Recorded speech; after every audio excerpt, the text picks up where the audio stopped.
Congratulations to the two of you. Thank you. Love this film, and I have seen a lot in the last 2 weeks, and it's just done so amazingly. And I wanted to know right off the bat, how The Room savvy were the two of you before you even got the script or heard of it? Well, I was very room savvy because I had found it when I first moved to LA. You were driving down like La Cienega, and there's this big billboard of this guy looked like a vampire. It says The Room, and it would be a telephone number. And Right, a telephone number, right. and you'd be in a conversation with friends, like, "What is that thing?" And they're like, "I think it's like a vampire movie." Like you didn't, no one knew what it was, and then like people were going to screenings. Oh, you got to go to a screening, and then we went to a screening, and it blew my mind. And so I also host this bad movie podcast.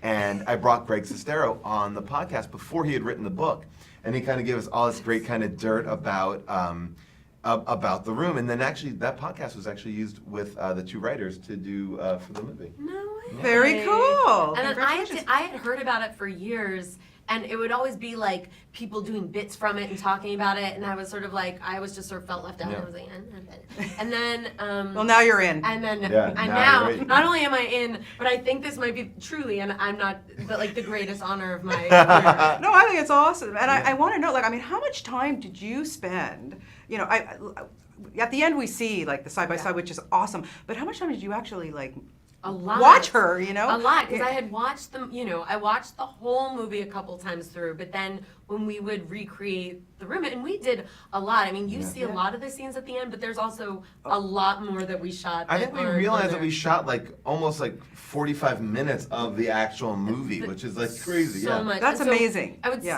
study, say before, and then there would be monitors on set where you would like watch it to the second when you would shoot, and then we'd go back and watch it and try to do playback and watch side by side, and it would be like, well, your head kind of has to go like this here, or. Wow. But it's just funny because when you're doing it, it goes against every instinct you have as an actor. Like when you're in those scenes, you realize that like it doesn't follow anything you would do, so it's so sort of uncomfortable. You realize that it makes even really good actors give bad performances because the dialogue is so oddly stilted. It's sort of like Tennessee Williams if put through like a Google Translate. That's a good interpretation. I like that. That would be the long run movie.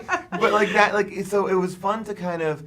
I think you empathize more with these people because it's like, oh, it's hard to make that work and feel.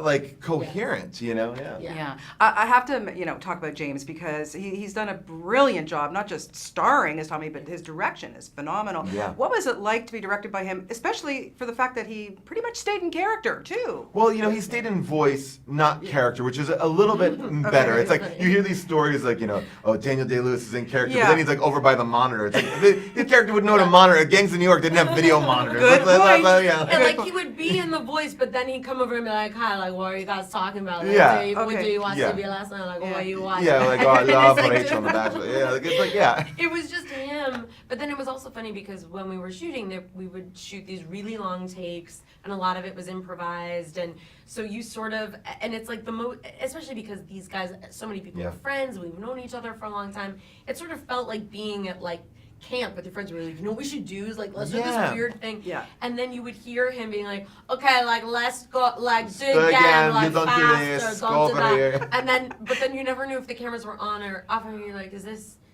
in the movie or is this James? I think what kind of was interesting too was we were together for a certain part of the movie, like the kind of the middle section of the movie, and we were all in one location all the time, and there was this like James I think directs in this way that's keeps scenes like alive, almost like a play in a way, because we did a lot of versions where it was just one take and then we go in for coverage, but those one takes you very rarely get to do a 6-page scene without stopping, and I think that makes everything step up because it's sort of, you can get a rhythm and you can find moments in there, and I feel like that comes through, and I think that's why you get these like really nice moments throughout the whole movie. Yeah, well, you guys did a tremendous job. I can't even top 5 movie. I honestly loved it so much. Have a great time tonight. Thanks so much, and I hope your son has a great time. Oh, he will. And congratulations on the show being picked up. I loved it. I was obsessed with it. So thank you so much and Wet Hot American Summer. I can't even thank you both enough for what you do.